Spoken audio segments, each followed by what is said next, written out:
Bismillah ar-Rahman ar-Rahim. Hello, people, and welcome to MHF. Of course, we're here to talk about what? It's only one thing to talk about. It's the Premier League. But Will is back. Big up Will for being back. Hope you're well. Hope you're fine and everything is great. Spurs won a trophy in your lifetime, which is great for you. Yeah, it's something I told would never happen. So yeah. But they won a trophy, so it's good. It's good. It's good. Max is here, back in his boys with Arteta and everybody, back in Eucharist, back in Rodrigo. Arteta to win the league next season. Dayo is going to be here and Ahmed here. Champions League Ahmed is different than the other Ahmed.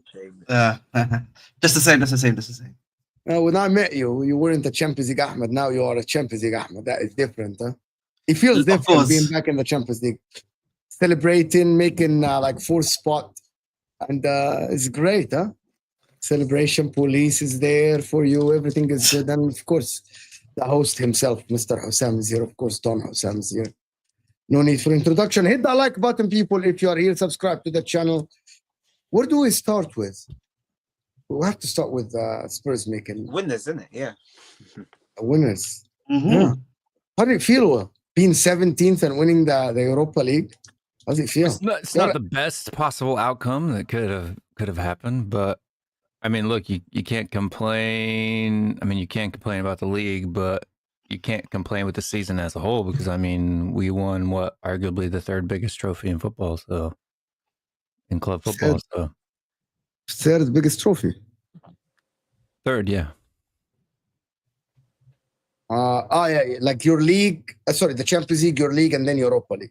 Yeah. I think you're Europa League. FA are you Ange in then? Are you Ange in? You want Ange? I've never been. I was never Ange out. So I know even it's when been a you were while 17? since I've been on a show, but I've never. But yeah, like 17th in the league is mad. It's mad. Yeah, I mean, for me, it's I've been fed up with the constant, merry-go-round of managers at the club. So, I mean, look, if you look at the people that we bought this year, they were all youngsters. And I don't think anyone else could have done what Ange Postecoglou or done any better than him. They might have done better in the league for him because I don't think that this squad is necessarily a 17th place squad. But I mean, we've had Mourinho, who could have arguably won a cup at Tottenham. You've had Conte, you've had Poch, you've had, how many other managers that haven't been able to do it, and he did it. So, I mean, if the goal is silverware, which is what I'm always told as a Tottenham fan that the goal was, right? That how we were actually playing, the style of football we were playing, where we were finished in the league, it didn't matter. All it mattered was trophies. I mean, if that's your logic, then you have to say that Ange Postecoglou's done a good job this season. So, is Ange Postecoglou really better than other managers in the league? Like, is like, does anybody here in the channel think that Ange Postecoglou is better than other managers because he won a trophy, for example? Depends who. Yeah, like I'm gonna give an Maresca, Eddie Howe. Wait, step by step. Who Okay, are we talking about? Maresca, number one. Not really. Probably yeah, say I'd the say yeah. I would say he is better than Maresca, yes. I'd say definitely. Because he's Ahmed has been managing longer. for 30 years. It's not his first rodeo, you know. To be fair, you have to say probably more so because of the plus he's got the Celtic 10 years, so we'd have to say yes, yeah. Yeah, I would say yeah. and I Better know than like Maresca. people like to negate his accomplishments in other leagues because they aren't Europe, but Mhm. I mean, he always wins in his second year, right? But the third season's better, we're told. So yeah, I can see. Yeah, I don't know. He hasn't had a third season in a lot of leagues, to be honest. So we'll have to wait and see. Look, I don't think you could do much worse in the league than we did this season. I think it it's really easier all to depends say on the the club managers and if they actually go out and do something. So. I think Would it's you easier take to say the managers that are better than Ange in the league than name the ones that aren't better. So who's better than him in the league, in your opinion? Pep, Slot. 100%. Slot. Okay. Emery. And let me go down the line. Pep, Emery, Slot. definitely. Emery definitely because of the stuff he'd done with Sevilla. So I would say those three. Eddie Howe, he won a trophy as well, and he got Newcastle. Nah, I wouldn't put Eddie Howe above Ange yet. I wouldn't put Eddie Howe above Ange yet. Well, how? Ange has done too Eddie much. Howe won the Carabao Cup against Liverpool. And there is Postecoglou won the stuff Europa that League you against guys Bodo don't- Glimt and Man United. They're like, There's stuff what? that you guys don't care about, but I know history. Ange Postecoglou won Australia, even their first Asian Cup and only Asian Nobody Cup ever. cares. Nobody cares about Well, you like say that, but I bet you the Nobody Australians care. the Australians, but we're not talking about Australia here. We're talking about football in But he Europe. was Like, manager of with Australia. all due respect, like, just come on. By the way, I'm sure some manager in America or South America won the Gold Cup with America or something like this. That doesn't mean they are better than No, but it means he's a guy, winner. that guy with all the like. You can't tell me that a manager that won the Gold Cup in America. Khalas, is what are you better. asking about then? Tactics? What? Tactics? Yes. CV? No, What? the CV. By the way, everything in Ange Postecoglou's CV means nothing before he joins Spurs because he's How never can you done it say in the that? top club. How? Because he's never How? done it in Europe. He's done it only in Scotland. Where Now, okay, by the way, Steven Gerrard won the league in Scotland. Does that mean anything to anybody here? Steven Gerrard We're is a good joking. manager. Are we kidding ourselves? Gerrard Steven is a good Gerrard is manager. He won the Okay, league in forget- Steven Scotland. Gerrard's as not a well. good manager, let's be Okay, realistic. forget the stuff he won in the Australian League, okay? He won the Asian Cup for Australia, he won the Scottish League and the Okay. Cup, and he won the Europa League. I'm just saying. The Europa League, the only counts is Europa League. Isn't it better?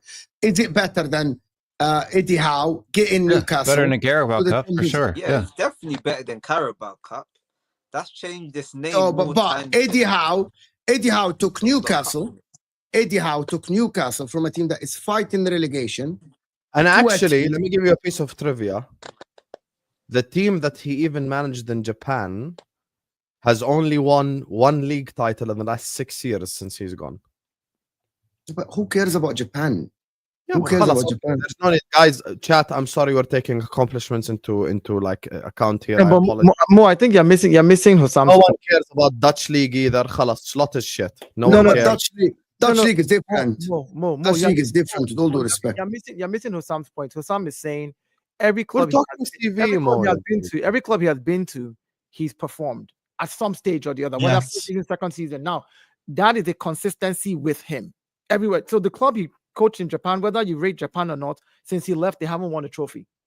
Like the club he did the same thing, Scotland, like everywhere he's been to. So that's what Hussam is saying, and that consistency speaks for itself now.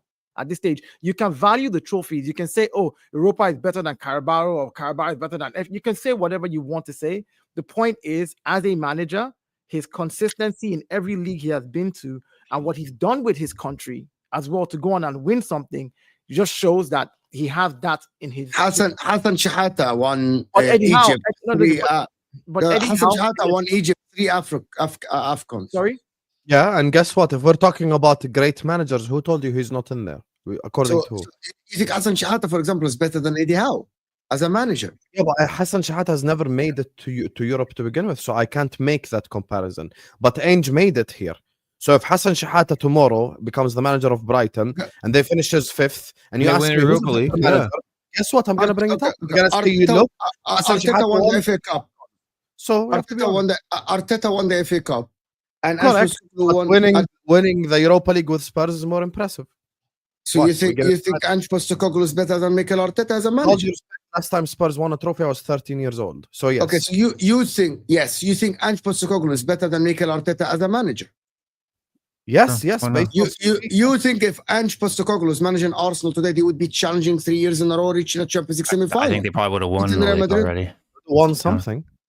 No, that's so shameless. It's unbelievable. And that is absolutely. I think again, I think that That's- question. It's so shameless. I think the question that we're asking, yeah, again, is dependent upon, the level of success you're probably looking at, right? If you're thinking winning the FA Cup and Carabao Cup with Ange under Arsenal, the team that Arsenal have currently got, is successful, then yeah, probably say yes. That he would probably be more successful under Ange than he would be under Arteta. I don't know if Ange could do So that it. means if Ange gets a backing next season, he should be challenging for the league. If we're assuming Arsenal would challenge for the league, That's what I'm Yeah. saying. Yeah, because it's a 3 years now.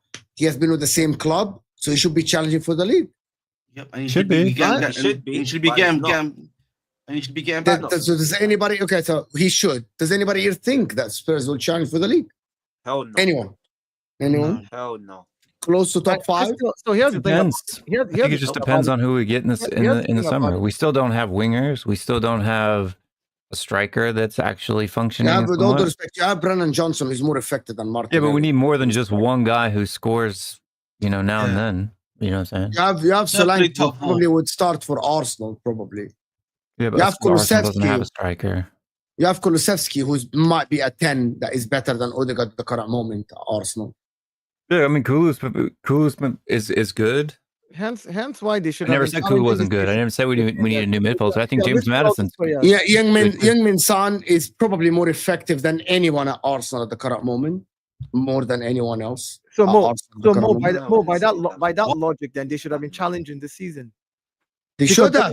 Yeah, because they're talking about They now. came because- fifth. They No, no, came because- fifth I know, last hold on. season with Listen, injuries. Hold on. So with injuries, I like the fact that you're giving context around it, but I won't even use I do that give for- context. I'm not I like won't other use that people. for anything. But what I wanted to say is, you asked if we think they'll challenge next season.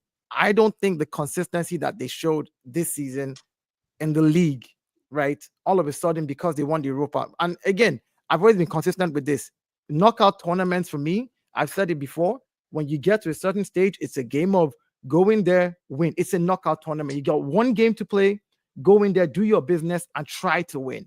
And if you can do that, you can win a trophy in a knockout tournament. But your bread and butter, your day job, which is the 38 games you play in the league, the consistency of what they put up this season by losing 21 games, out of 38 games, I think that's a tall tree to climb if they don't invest in players next season.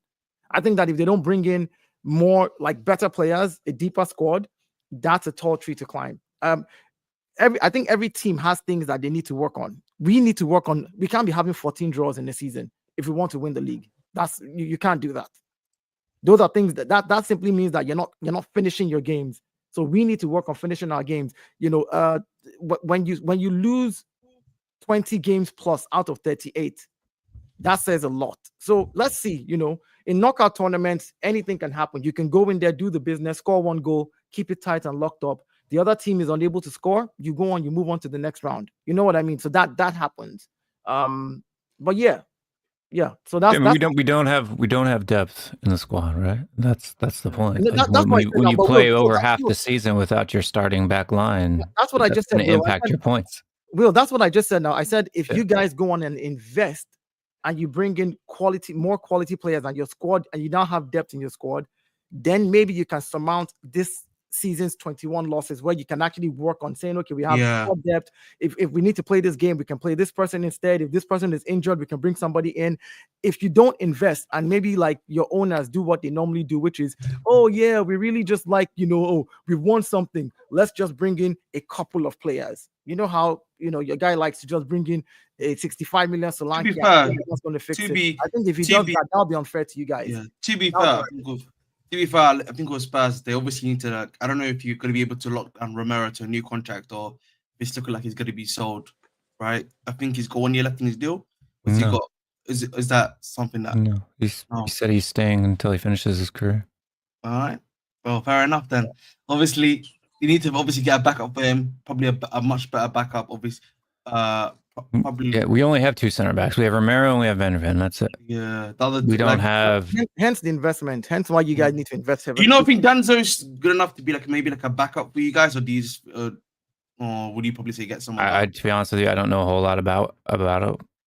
I haven't seen a lot of him that I would say necessarily gives me promise. I mean, he's been playing in most of the games that we've lost that we should have won, right? So Fair enough. It's definitely going to be a tall order next season, though, because this season, if you finish 17th and are in Europa League, where you're able to say you can kind of play second string players in Europa League in a lot of group stage games, you ain't going to be able to do that in the Champions League. So it's going to be a lot on the players. They're going to have to play more intensity. And then we've seen previously the injuries come. So it's going to be a tall order next season for Tottenham to even get top 5. yeah, but I mean, this year the stronger lineups have always been in the Europa League than they were in the league, right? So Yeah, but next season you're going to be in Champions League, which means you guys have to invest some more. Is all I'm thinking. I mean, I'm just looking at it. of course, From like every team needs to invest every year, right? But I'm even just saying. I'm just saying, like, Will, I'm talking about like for Tottenham to be able to carry on from this winning position, right? Which I think is an awesome feeling for any fan, right? If your team wins, there's a way you feel about it, and for the players themselves and the club and the ownership to be able to sustain this and say, okay, next season we have to at least win something out of all the 4 tournaments they're going to be in: the FA Cup, Carabao, the League, and the Champions League. There has to be really heavy investment. I think if they do that, they stand the chance of at least winning another silverware again next season. It pains me to say, but the truth is, if you do that, you give it, because they're coming off a winning streak. I mean, just to win something, I don't think heavy investment's necessary. I mean, Crystal Palace won the FA Cup, and our squad's worth double theirs, right? So again, those are knockout tournaments where I said, for example, like, yeah, but you win something, yeah. So my point is, you don't want to be 17th again next season and win a knockout tournament. You don't want to be 17th the season after that. And if that's where the club wants to be, then fair enough. I'm just saying, to be actively competitive, deeper squad, more better players, being able to say, you know what, look, from an Europa Cup, we're in the quarterfinals or the semifinals, or we're making it to the finals of the Champions League. Like if that's the case, or we're challenging for the league. We've gone from Europa Cup to actually actively challenging for the league. There needs to be a bit more investment. Like you said, you didn't have depth this season. If they consider themselves, guys, hit that like button. Over 300 people in the house. Guys, can we get the likes to 200 at least? Hit that like button. If Spurs consider themselves a big team, at least next season, they should be at least challenging for top 4. We don't know if it's going to be top 4 or top 5. They should be challenging for top 5. There shouldn't be finished top half of the table and win a Carabao Cup or an FA Cup. Yeah, so I don't think that necessarily so for example, I don't think we're in the same position that Manchester United's in. Right? Our squad is demonstrably better than Manchester United's. I don't think your squad is like similar to Newcastle. Aston Villa are better than you. Chelsea, Arsenal, Liverpool, Man City are better than you. That is. I mean, are they though? That we finished above most of those teams last year with almost the exact same starting 11 that we had this year. And Man United finished third 2 years ago above Liverpool. Completely different players. That doesn't mean Liverpool had players we've had last season and the players we had starting this season were 99.9% the same. This season, half of the whole entire season, people were out with injuries. It was worse than last season's injuries. Right, as far as you're talking number of starting players out of the squad that have an impact on results. 2, we were playing in double the amount of fixtures as we played last season. Right, so the depth became far more of a factor in our league position than it did the year before. Would you give Arsenal the same leeway that finished second? Would you give Arsenal the same leeway? They had a lot of injuries this season. Would you give Arsenal the same leeway as you did? Was their whole back line out for months at a time? They literally had no Saka, no Martinelli, no Havertz, no Jesus at some point. Nobody. Right, but I'm talking about They the played entire back Nwaneri. line gone for They played- months. The point where our Front entire line, front line, the front line is the same. wasn't even. Front line, I mean, and they Yeah. and they drew how many That- games this season because of those injuries? Hold on, they drew how many games this season because of those injuries? 14. Tons of them. They 14. literally scored no Right. goals. So they didn't They scored concede, no goals. but they couldn't score, right? Yeah, but the point Because the front line was It was missing. injured. line was- Exactly. That's my but- point. And so if but our that's- back line is completely injured for months on But they end, finished you had second, not 17. See right, that because they had their defensive line. Oh, so So you're we're just- able you're to not basically saying- you're concede. basically saying When your defense- defensive line's out, you concede, which means you lose games. Not No. draw them. If you have your Dayo, just give me a second. If you have your front line fit and your back line, you win games as well because you Our outscored third line the wasn't always opponent. fed either, though. That's the thing. We were missing Richarlison. We were missing Son. We were missing Kulusevski at times. We were missing Brendan Johnson was like the only person that stayed fit all season.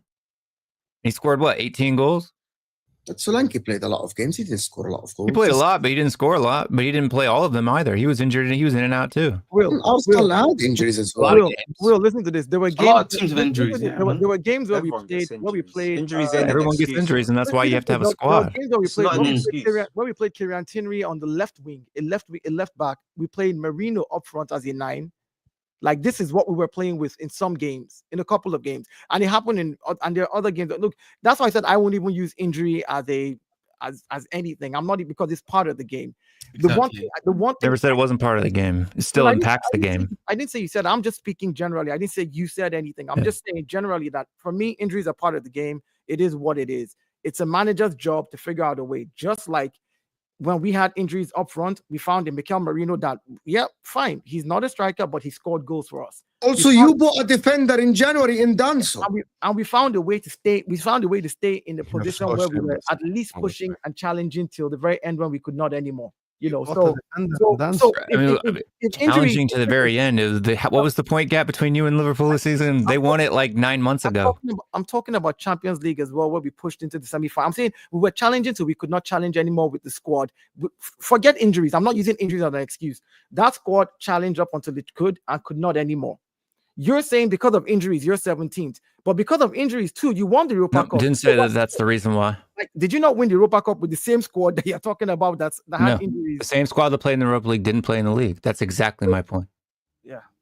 Yeah, just bottom line, Shah. I've said my own piece when it comes The squad to that played in the Europa League this season was the same squad that finished 5th last season and the same squad that won the Europa League this season. The squad that played in the league was a makeshift of 17, 18, and 19-year-olds primarily because the manager prioritized the cup since January. But was it though? Yeah, since January. So what was happening before January? When you still like We weren't 8th, 17th 9th, before 10th, January, 11th? were we? Where were you? 10th, 11th? It depended on the week. Anyways, yeah. Come on, man. That's shameless. It's not shameless. Those are What's called not- facts. Facts are not shameful. They're simply So the you're nature of saying- the state of affairs. So you're saying that none of the players that played in the Europa League, even though I saw them with my eyes playing in the Premier League, They played in the Premier league sometimes, but it wasn't often. And whenever we had a Europa League game on the weekend, they didn't feature in games that came on Sunday or, when we played on Thursday or things like that. It didn't. But that would I only mean, be did Romero play? Did 7. Romero play on Sunday? But you said you didn't have any depth. Did So- Romero play on Sunday? Right, This yeah, past Sunday? Yes or no? Yeah, but it was done by then. Solanke played this Sunday, didn't he? It's done by then. You were already 17th. The damage was done in the league. Yeah, man. Like There I was no said, point playing January- them when you had an Europa Cup and you could, there was a chance that you could go win it, which you went on to win. Why would you risk your players when you're already 15, 16, 17? No matter what you do, Yeah, but we weren't 15, 16, 17 No. in January when he made that call. It was done by then, though. The clubs that could be relegated, we already knew they were all going to be relegated like 3-4 games by February. Like most people already knew who was going by February. So we knew that you weren't going to be relegated and you knew you weren't going to make top 5 from that position, not with the amount of games that you had lost. Because by February, I think you guys had lost close to about, 15 games already? No. Yeah, by February in total, you had lost about 14 to 15 games in total from the beginning of the season. We only lost 21. So we lost way more than 6 games from January to the end of the season, my friend. By end of February, you guys had lost literally, I'm sure you'd lost almost that amount, because I saw expressions videos in February where he was ranting, we can't have been losing 12 games by now. What is this? Ange needs to go. So I know for a fact that the point is, any sane manager is like, I'm in the Europa Cup, I'm in the quarterfinal, I will save my players. Any slight injury or any slight knock, I will let you rest. I will play the smaller boys in the league and just keep pushing. I can't get any worse than this. I can't get relegated, and I cannot make top 4, top 5. I can fight for clout and try to get to the top half of the table, but what does it benefit me? It doesn't benefit anything. So let the players rest, play them in Europa, which is what I think Ange did, and he went for the kill at the end of the day. So, you can't knock the guy for that. Like, I would never, man, that is being strategic, like picking your battles. You're like, dude, I'm at the bottom. I can't be relegated and I can't make it to the top. Let me save my best players for this tournament that I'm in. Hopefully nobody gets injured and I can have them fit for semi-final and final and go in there and make a kill. Boom. Yeah, that's it. We done. can't doubt his strategy, because the end result, he's got the Europa League. He got the cup. That's all it is. He got a job done, man. He got a job done. Yeah, by February, you guys had 14 Premier League losses already. So you already know at that point, 14 out of how many, and in February, you had what, 28, 29, maybe 30 games at the most. You're literally half of the games you've played, you've lost. So there's no point risking it as a manager when you can take your chances in a knockout tournament with those players. So if Romero could be back in the week, I'd rather let him rest for 2 weeks. If I'm a manager, I'll make sure the physios get him up to 100. Okay, so what's your point? No, I'm just saying that whatever Ange did to get to the final of the Europa League, however he chose, Man United got to the final, so it's as well. Yeah, no, I'm saying whatever he did to get there, he did a good job and he got a trophy. Like, he played his hand the way he could play it. So would it have mattered if we finished 6th and won the Europa League? Would that have been any better of a season? Well, look, if you came 6th, it wouldn't have mattered because you still be in Champions League. You're not going to go to Europa with 6. So my point, but that's what I'm saying. But there'll be no point risking the players in the Premier League anymore when you have the Europa League. Like, if I'm a manager, that's exactly my point. Like, so you're agreeing with me? Like, well, I don't understand what the conversation's about. We're just having a conversation about it, and I said I think Ange played a good strategy.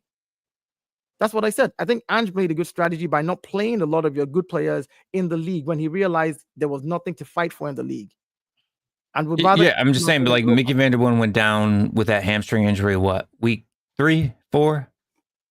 Was out for what, 4 months? Yeah, Son was in and out of the side. Everybody was in and out of the side. Right? Every team had that. We go in January, instead of signing actually people who can make an impact, we sign more teenagers. Right. Every team has injuries. I can talk about all the injuries we had, but injuries. Okay, so injuries aren't an excuse for where the team finishes, because the team is made up of a team, right? It's a team of people, right? But when you're judging teams, what did we all say about Manchester City in their years of winning back to back? Was that their second squad was better than most people's first squads, right? True or false? Yeah, everybody. So if Tottenham's first lineup is good enough to finish 5th the season before, their starting players, right? And then a good percentage of that, 60 to 70% of all of those players aren't playing in any given week, right? And the people that do come in are 18 and 19 years old. Is that going to make Tottenham as big of a threat and challenging for higher places in the table as they are without them? Of course not, because they're not Manchester City, right? Our second squad isn't better than most teams in the league. It's not an excuse, because the manager, the owner, right? The team is responsible for building the squad, just like Manchester City's owners and managers built the squad that they built, right? But when you don't have that, when your owner is basically like, nah, first team's good enough. If we don't do it, okay, whatever, that is what it is. Then you're going to finish, we're lower down on the table. Chelsea finished where 2 seasons ago? 8th, 10th? Where'd y'all finish? 12th. Both. Exactly. And we're same players pretty much, right? And where'd you finish this year? 4th, right? Half the players existed then, yes, I agree. So, I mean, it's teams grow, teams build. They added players. They got rid of players that needed to go. It's just these things are real. They're not excuses. There's a difference between factors and excuses, right? Me saying I was late to work because my car got a flat tire. If it's actually true that my car got a flat tire, that is the reason why I was late. It's not an excuse for being late, because it's my responsibility to get to work on time, right? The outcome is what I'm responsible for. but the facts that led to the outcome are still facts. I'm missing the point. All I'm saying is, I agree with you, but at the same time, all I have to say, I really missed you on the shows, bro. Before your injuries, you guys. The point I'm saying is that this same squad finished 5th the season before, was first up until January until we had the what I call the Chelsea Red Supper, right? So you think the real ceiling for this Spurs team is? 4. You think the ceiling for this is actually challenged for the title? Because if you didn't, based on your logic, if you didn't get injuries last season, nobody guarantees wins of the league, of course. Nobody guarantees that. But you think you would have stayed there, challenging with the likes of challenging, Arsenal. Stay in the 1, 2, and 3. So you think the ceiling for that Spurs team under Ange Postecoglou is challenge for the Premier League? Yeah, challenge. I still think we lack talent we lack depth and we lack talent. Depth is not relevant if everybody stays healthy, right? Depth is only relevant if you get injured. Like Salah for Liverpool, like Van Dijk for Liverpool. Yes. So if you don't get injuries, then depth isn't relevant. But when you do get lots of injuries, it is relevant. But our starting 11 is good enough to compete for top 4 easily. Easily. It has. It's already done it. Wouldn't you say that these same players, you already know they're injury prone. So the odds are next season they're probably going to get injured. Who's injury prone that got injured this season besides Mickey van der Ven? Madison's not been injured? Madison wasn't injured that much this season. He was a little bit towards the end. Kulusevski was injured a lot. He was injured the season before. So he's Kulusevski's never been injured before. We're arguing semantics. It doesn't matter. Like, Romero's never been injured before. There are players that were never injured and they got injured, like Saka, who's not an injury prone, and he got Gabriel. Like, we cannot argue that, these players are injury prone. There is a difference between a Thomas Partey or someone that gets injured a lot. Like, the only player that is injury prone at Spurs is just one defender. Just realistically, that is the only guy. I know, but Mo, if we look at 2 seasons ago, Madison was in and out of that team with a lot of different injuries. So we could have looked at one ankle injury. I know, but he did have an injury. In and out. One injury. And it was for a spell. There was a period like when you guys were playing 2 seasons ago, and you started the league, and you guys won the first 10 games, and everybody was flying, and people were singing and saying we won the league in October, and we're all having fun and bantering and everything. Once you had an injury to Madison, which was where like everything started to go downhill for a little bit. But you guys are like, we missed Madison in the midfield, and when he came back, he wasn't just Madison. It was 5 guys in one game. I know one thing. Like it got to a point where even when he got back, he wasn't the same. He wasn't the same Madison, and he wasn't. Yeah. So my point is like when you look at that season and then the next season, you're like, you know what? We've seen what happened with you last season. After an injury, you came back. It happens to play. But you can't tell me Madison wasn't much better. Was a lot. No, you can't tell me that he wasn't better this season than he was at the end of last season, because he was. You're missing my point. I'm not judging Madison. I'm saying after that season, I would look at as an owner and say I need to get a backup for him as well, regardless of how good he is. Kulusevski. That's why we shifted Kulusevski into that role. So that's all I'm saying. And Kulusevski's been really good in that role. I just wanted to ask you a question, because obviously, I think it's fair to say, obviously, with the current team that you had, barring Solanke, you were first in the table. Obviously, you didn't face us last season under Poch. Kind of went downhill for you. This season's I've kind of had like a middling situation as well. But would you not say that even though, yes, that team that you had, barring Solanke, could get you to that level, but the other teams have improved, other situations have changed as well. So you may not be able to maybe reach within that kind of level, if that makes sense. I mean, have they improved though? I mean, look at the point totals this year. League point totals this year are pretty low all around the board, right? Yeah, but I think yes, that's fair. But I think I'll probably argue for a lot of teams. How did Newcastle improve player wise? No. They may not have improved player-wise, but I think their players have improved. Would you not say so? I think Isak's had like a... No, because 3 seasons ago, they were finishing where they are, around where they finished this year, right? Fair enough, yes. Okay, then they dipped, finished what, mid-low table last season, right? Was it 10th, 12th? I can't remember. And then they're back up this season, right? Mm-hmm. So, I mean, you could say it's a slump, or that things happen, or it's just football in general. Football happens. They had a lot of injuries, Newcastle, last season, right? There's a lot of things. Aston Villa has been up and down. You know what I'm saying? course. Nottingham Forest has been better, taking a lot of points off of Nottingham Forest has been good. And if you remember at the beginning of the season, when I was still doing shows, I told Mo, you guys need to watch out for Nottingham Forest. Everybody laughed at me and told me I was an idiot. But they had a really good season. I mean, it's just football for what it is. Do I think that our squad will finish higher than 17th next season? Yeah, I do. I don't think that this is a representation of where the club's at. Do I think that Daniel Levy will go out and actually buy players that actually contribute? I don't know. It depends. He goes through spurts. I didn't think the January window was good. But the summer windows are never. We always get at least one or two good players. So Fair enough. But honestly speaking, like I think that, man, you know, like I'm going to take off my rival hat. I know a lot of times as an Arsenal fan, I shouldn't say anything good about Tottenham. But if you remember at the beginning of the season, Will, what did I say to you? I said if you guys had anything that was somewhat of a depth with the kind of football and the quality that you need, the kind of football that Ange plays, I said that chaos highline football will annoy a lot of teams. I said at the beginning of the season, I didn't think you're going to win anything with it because I felt like the quality of players that you had did not match the style. Yeah, I did not. I thought the quality did not match the style. The Ange style, yes. Like there's something about the way he sets up the team, but the quality of the players for me, I thought did not match it. I like the Ange style personally. Oh no, I think I want to do the super chats and I want to ask. You get your back, Will, on the stream. Okay, let me do this dive. Mina saying big up Will, bring back Will versus Kunle, pardon spells. We got Will versus Dayo. Kunle's got some explaining to do. Because I do believe that person said that Arsenal was going to win a trophy before Spurs. That I would never see a Spurs trophy in my lifetime. That I think that's what was said.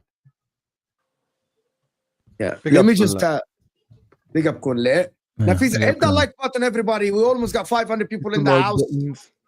Let's get the likes up, people. Hit the like button, people. Come on, let's get at least, guys. We're not even on 100 likes. So at least we can get 200 likes for the panel. Come on, hit that like button, people. Come on. Also, more good luck in the finals. I think I'm gonna disappear if we lose that final. I think I'm gonna disappear. I think I'm gonna disappear for real. I'm disappearing. I'm like Mo gone. Sam texted me, bro. When we lost the league, Sam texted me like 48 hours. He's like, "Where the fuck have you been? You disappeared from everything." I disappeared for 2 days. I kind of like was in my bro. You need a break sometimes. Yeah, sometimes. Hold that, man. Hold that, man. Arsenal, Man United have been on a break for the last 13 years. Olu's saying, so Will is saying Spurs went out to lose purposely. No. There's a difference between losing purposely and setting yourself up to win each game. I think Postecoglou intentionally rested players, like he said he did, like it showed in the team selections. I mean, it's evident. It's not even like you can say that this is like some kind of conspiracy or something. It's evident. Just go back and look at the lineups throughout the last half of the season, especially on weeks where we had European games. He didn't play players that played on the weekend. Right? Oh, I see how Poch survived years at Spurs. Yes, yeah, because of but Ange Postecoglou won Europe, bro. What, like Tottenham winning Europa League is massive. Like I've never seen Tottenham win a European trophy. To be honest with you, other than we've run more than Arsenal. We're coming to that question. Of course, Arteta FC fan Dayo defends Brian's mate Teta. We'll talk about that. Okay. Next week, you need to stop smoking weed because I've not even mentioned Arteta's name in this entire conversation. We've been talking about Tottenham since I came in here. It's the title. No. Regardless of whatever it is, it's like some people just come in and the thing is, you know what? I appreciate the super chat. It's enough for a coffee. You know, we can since more and Husam always pay very well. Thank you for doing the super chat, but maybe you should listen to the conversations first before you jump in defending Arteta. I said that. Where do you live? I want to know where I can get coffee for $5. Yeah. What $2? £2. £2 is like But I £2. appreciate you, Netweed. Netweed, Where appreciate do you you. get coffee for $2, man? No. It's £2. That's like $4, man. Like No, No, it ain't. that's like It's like $2.5. $3 max. You can probably get $3.50. tea Two from and a a half burger. dollars, Like $3 $2.75. Yeah, worth. man. It's like a Bro, three, you it's get like tea from a $3.50. You That get was a the burger. small- exchange rate like 5 years ago, brother. Bro, you go to the vending machine. You know those vending machines there. You do the $2.15. I know what you're talking about in the You can't even buy a $1 20-ounce Coke right now for $1 $2. coffee in hospitals that taste like piss. Yes. Or like, I know, trust me. Those coffees Maybe are- go into a gas station and get coffees are gas nasty. station like drip coffee or something for $2. I But think Yeah, that's- Bucky's, the coffees is even like $4 now. Bucky's yeah. used to be $1 when I moved to Coffee America. It's too $4 now. That's Anyway, insane. we're going in. If Teta won Europa, Teta sexuals would go totally gaga, celebrating it 100% like they a would. Champions League trophy. Now they can only say he lost 22, an irrelevant stat. Now it is relevant. It is relevant, Nitweed. And let me respond. The reason why Arsenal's aspirations is to win the league or the Champions League. It's not to win Europa. Chelsea the same. I believe that Spurs are the same. Your progression in the league is your bread and butter. That's what everyone says. Winning Europa League is good. It's great. It's fantastic. Winning Cup or Carabao Cup or FA Cup is great. But if you're not progressing in the league, that shows you're regressing as a football team. The only thing that will compensate for winning, for being 17th in the Champions League for Spurs is different. I have seen in my lifetime Spurs won one trophy, which is the cup that they won in 2008. That is different, right? So for Spurs Europa League, I think it might negate what happens in the league. But if Spurs that call themselves a big team, that calls themselves that they have to win the league and they might win and they want to win the league, 17th, that's warrants a sack, especially in your second season. Winning Europa League is extra and everything, but that's why half the Spurs fans want this guy sacked because they don't believe they get them to the promised I land. wouldn't say half, but Yeah, so I think the only reason why it negates it for me is because it was the Europa League. If it had been the Conference League, right, then it's probably not as big of an accomplishment. If it had been the Caribou Cup, it would not have been a bit big of a even the FA Cup, right? The only reason why it negates it for me, because what's the purpose? Were we going to win the league this year? Probably not. No, but, right? but next So the season, hold on. So the best No that we way. could have hoped for would be finishing in the top four, which all that does is get you a Champions League No, it does. qualification. No, and we got that. Okay, I disagree with you here.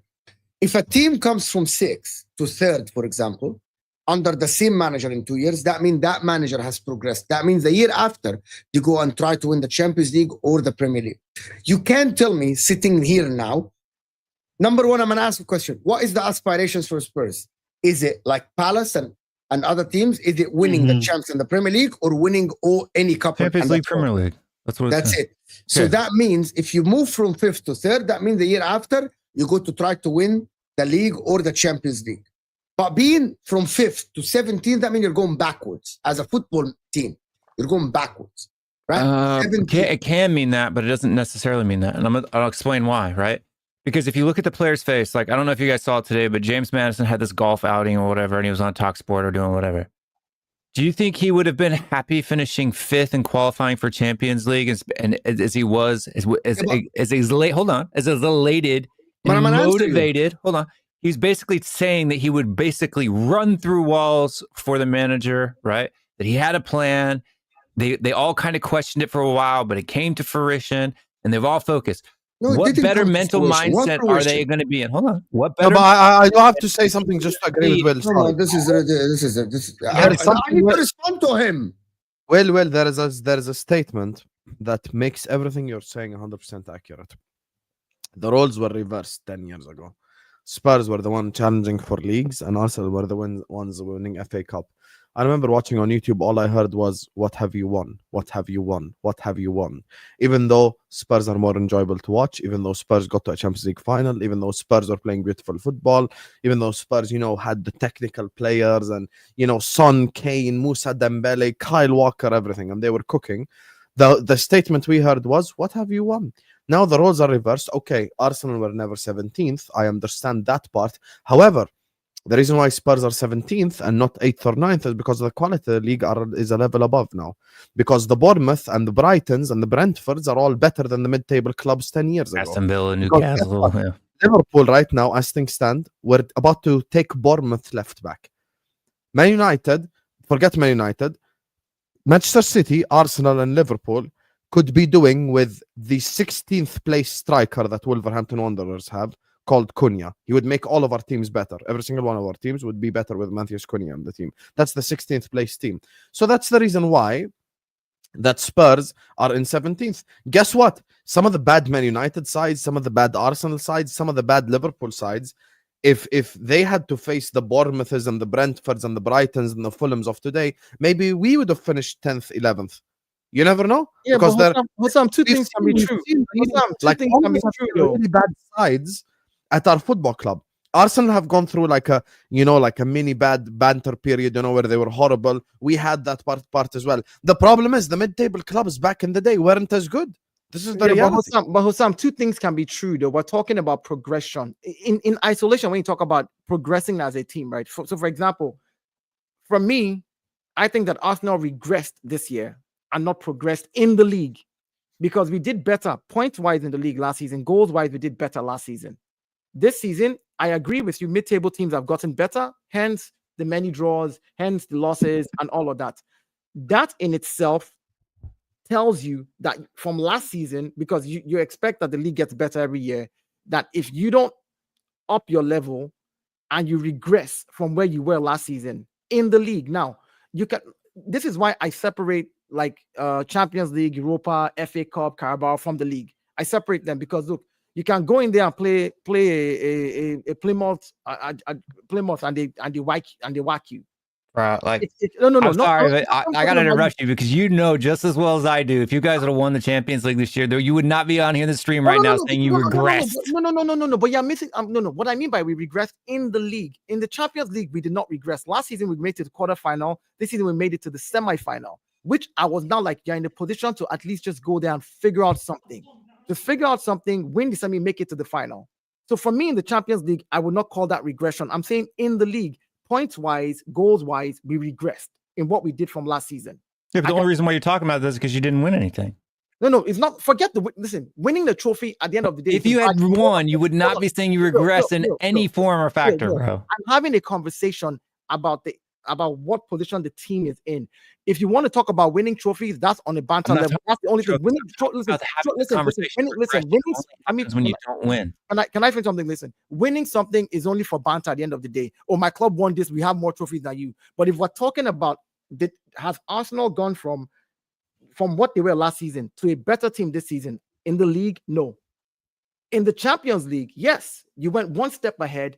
That, in fact, when nobody gave you a chance to even make it to the quarterfinal, you somehow made it to the semifinal. Now, am I saying that all of that is good enough? No, because I even said at the beginning of the season for Mikel Arteta, I said, if he wins me a cup double, Mo was here, Husam was here when the season started. I said if Mikel Arteta wins the FA Cup and the Carabao Cup, I still want a better manager if there's one available at the end of the season. Like, that's where if he wins the Champions League, I said the same thing at the end of the season. I remember. I was here at the beginning of the season. Yeah. I remember you saying that he didn't win something this season, he had to go too. Yeah. So exactly. So, and I said, even if he did win something, I still want a better manager if there's one available. The point is, anyway, at the end of the day, my point is very simple. For me, you guys last season, you came 5th. Mm-hmm. Coming 17th this season with all the factors, which is teams getting better, injuries and all that, is a big jump away. In the league, I would call that regression. But I want to ask a question. I want to move on from this. I want to ask a question before we move on, guys. Let me do this. JCC, Ange was figured out in 10 games and he has struggled since. Rest all are excuses. He was figured out, but he changed. And let me just respond to this before anyone else responds. Ange in the final from minute 1, he was pragmatic and defending, knowing that I need to win 1-0. That is a change tactics. So JC, he literally changed the way he plays. And we once again call up for hypocrisy. When Conte and Mourinho and Nuno Santo were there, the football is boring. This is not the Spurs way. But it's a knockout game. That's what you're doing in the final. And also, yeah, man. Let me just. I wanna go to the next. We the same. Brennan Johnson has 15 goals. The FC have now been sussed out. No one buys your progression stories anymore. Spurs are not winning trophies, yet you still stuck up to Arteta. You're busted. So, Netweed, I'm asking you one question. Would you be happy if instead of finishing second this season, you finished 12th, I'm not going to say 17th, and you won a Carabao Cup or an FA Cup? Would you be all right? Okay, let me ask Max, who is Arteta out. Max, would you be all right if you won Carabao Cup or FA Cup or Cup double and you finished 12th? Would you say it's a successful season? It would have been second. That's second and the cup double. That's what I said at the start. Or Champions League or Prem. Otherwise, see you later. See, Netweed, it's not about only trophies, because even your Arteta outers, like Max, still want to be competitive in the league. They don't want to go to next season hoping for a top 4 finish, right?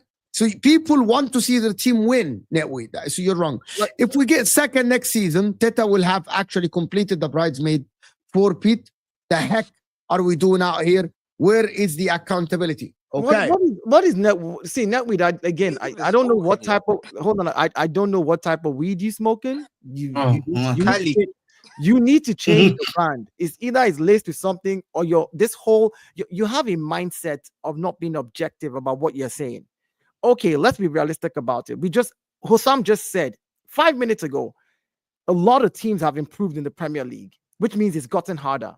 Hence why a team like Tottenham, who came fifth because of injuries, struggled in the league when they should not be struggling, because they do have quality players.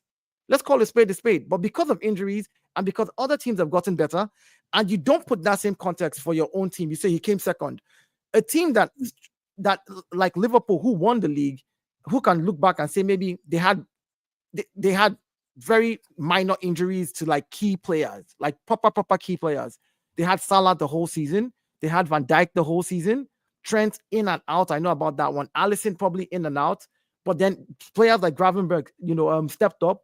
Players like McAllister stepped up throughout the season. So they didn't even miss out on the Nunez's that were just nuisances on the pitch. They didn't. The Gakpos would come in and do a job. So the point is, if you have your team all fit and then you come second, then I can crap on Mikel's head. I can crap on him and be like, hey, dude, because that's the manager I have right now. There's nothing I can do. I'm not. You got to crap on his head anyway. Like it's talking about Arsenal.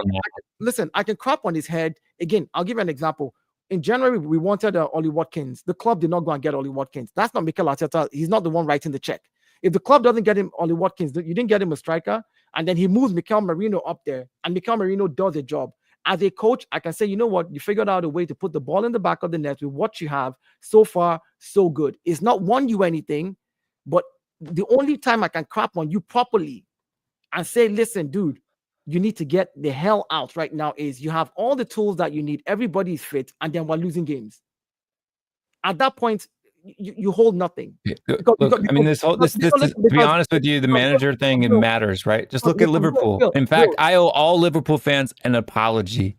I said that after Klopp, there would be a drop and there would be blah, blah, blah, blah, blah. I was wrong. Arne Slot came in with arguably one of the worst teams that Jurgen Klopp would have ever managed and won the league by a lot. But Will, you just gave your club a whole backline was non-existent the whole season. Moving on. So you're not crapping on Ange as much. You're going to crap on him, but your backline was out. So Ange gets a leeway out, but then all of a sudden, when another team says, "Oh, you know what?" Ange took a club that hadn't won a European trophy in 40 years and won him a European trophy. Hey, the point again is he won. We get other people. We get other. I want to move on. Yeah, let's move from North London. Let's move on. Yeah, let's move on. Okay, couple of questions. How far are Chelsea from Arsenal and Arsenal from Liverpool? Also Spurs as well included in that, because Will just last season said that Spurs have a better team than Arsenal and Chelsea, by the way. Starting Before 11. we talk, Will, starting 11. You think you have a better starting 11? You think you have a better starting 11? Then I want to actually start with Ahmed. How far are you from Arsenal? Because Don, and I repeat, this morning said that we're not that far. If you get a couple of players, we're as competitive as them. I'd probably say, obviously striker, winger, probably some centre backs and a goalkeeper away. Probably, generally speaking, I think that's probably what you'd have to say. Like, I think probably like 4 or 5 players away. Probably for me. Like, 4 or again, 5 players away. Yeah, probably. Again, that's probably. Okay, you have a better left back. Yeah, but again, I You have a better right back. Do you think Timber better or Reece James? I think Reece James is better than Timber, and I think Graham, my personal opinion. Caicedo, Enzo, and Palmer are better than Odegaard, Rice, Partey. Yes, in terms of overall midfield. At the current moment, do you think Havertz is a striker? What do you mean? Like, you don't have a striker, they don't have a striker. Who do you think is better, Jackson or Havertz? I'll probably say they even out at this point. They even out. Saka's better than all your wingers. We all know this. I agree. Right? But you have Neto and you have Madueke. Is that correct? So they're better than Martinelli and Trossard. So the center backs, Gabriel and Saliba, and the goalkeeper are better than yours. There's no doubt about that. Yeah, I agree with that. But I still think basically Arsenal have 4 players that are better than yours. That's why I said 4 or 5 properly. Yeah. But 4 or 5, but you have 5 players that are better than them. No, but I mean, when I say the 5th player, I'm also talking about 2 centre backs in terms of like from a depth perspective. I said goalkeeper, 2 centre backs probably. I have some shame. Arsenal have Kivior as depth. No, but I'm saying 2 centre backs. Again, they can start or they cannot start. It doesn't matter to me. But again, left wing and striker. That's probably what I would probably say in terms of if I want to improve the team and get it to that next level of just competing, similar to what Arsenal's doing right now. That's what I'll be looking at. 5.